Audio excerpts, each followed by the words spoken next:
ফেরাউন যখন মূসা আলাইহিস সালাতু ওয়াস সালামের বিরুদ্ধে যুদ্ধ ঘোষণা করল, পুরা একটা ময়দানের মধ্যে জমা হলো।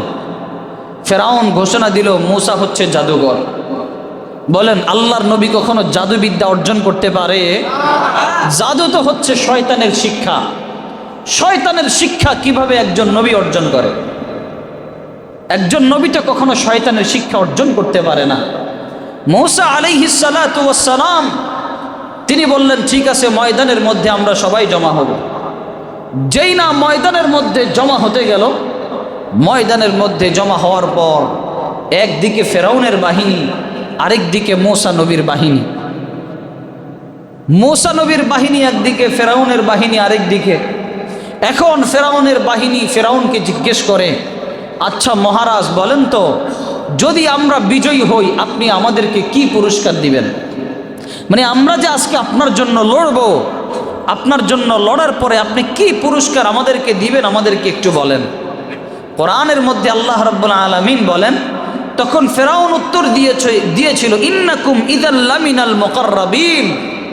শুনে নাও, যদি তোমরা আজকে বিজয়ী হও তাহলে তোমরা আমার কাছের মানুষের অন্তর্ভুক্ত হয়ে যাবা। সুবহানাল্লাহ।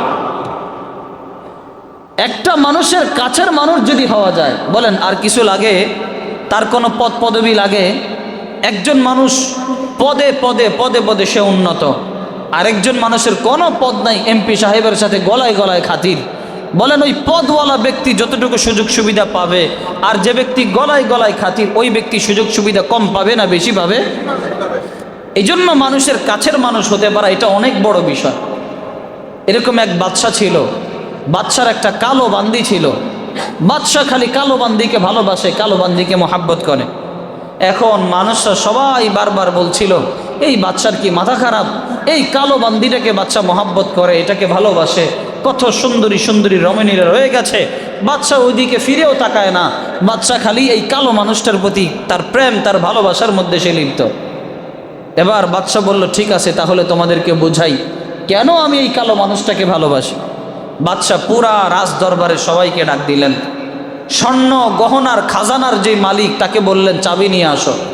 সে চাবি নিয়ে আসলো, আনার পরে বলল আমার কোষাগারে যত স্বর্ণ আছে সব এখানে ছিটিয়ে দাও।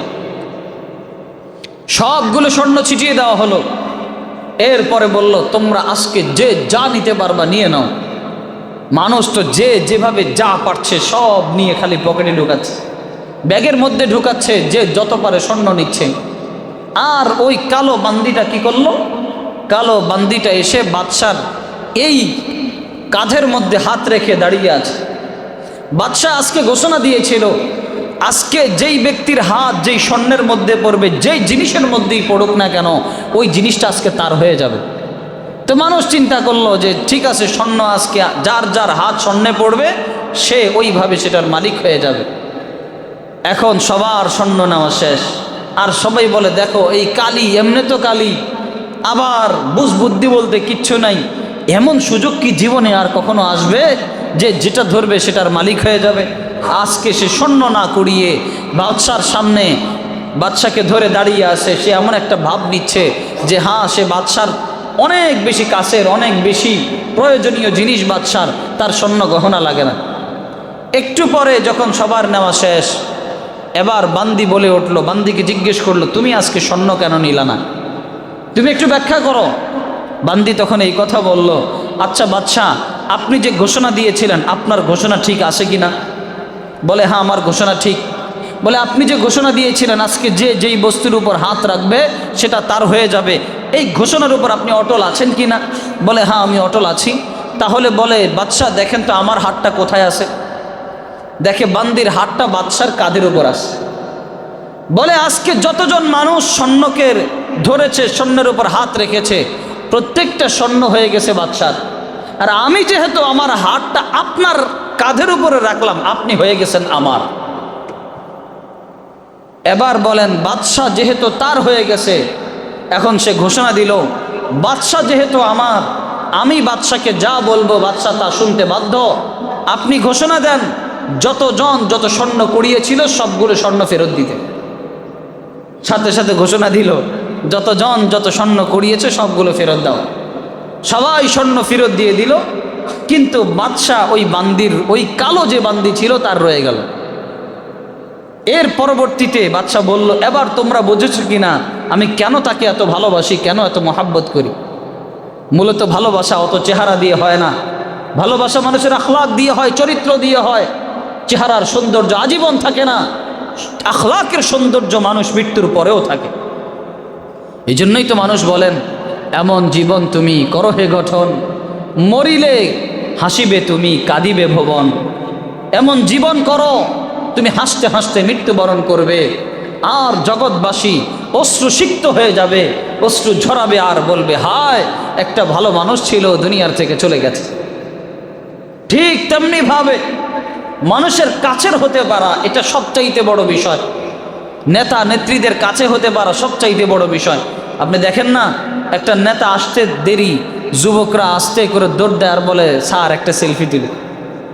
ওই সেলফিটা তোলে আর ফেসবুকে ছাড়ে, সেলফি তোলে আর জায়গায় জায়গায় পাবলিশ করে আর বুঝায় তার সাথে আমার খুব গভীর সম্পর্ক, তার সাথে আমার খুব ভালো আন্ডারস্ট্যান্ডিং।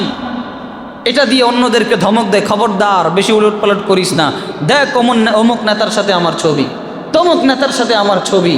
এমন একটা ভাব নেয় মনে হয় যে সে নেতার অনেক কাছের মানুষ। তার মানে বোঝা গেল কাছের মানুষ হতে পারা এটাই সবচেয়ে বড় পুরস্কার। এই জন্য ফেরাউনের যত সেই জাদুঘররা ছিল তারা জিজ্ঞেস করেছিল, আচ্ছা আপনি বলেন তো, যদি আজকে আমরা বিজয়ী হই তাহলে আপনি আমাদেরকে কি দিবেন? সে তখন বলে বসলো, ইন্নাকুম ইদাল্লা মিনাল মুকাররাবিন, আজকে যদি তোমরা বিজয়ী হয়ে যাও তোমাদেরকে পুরস্কার আর কি দিব, তোমরা আমার কাছের মানুষই হয়ে যাও।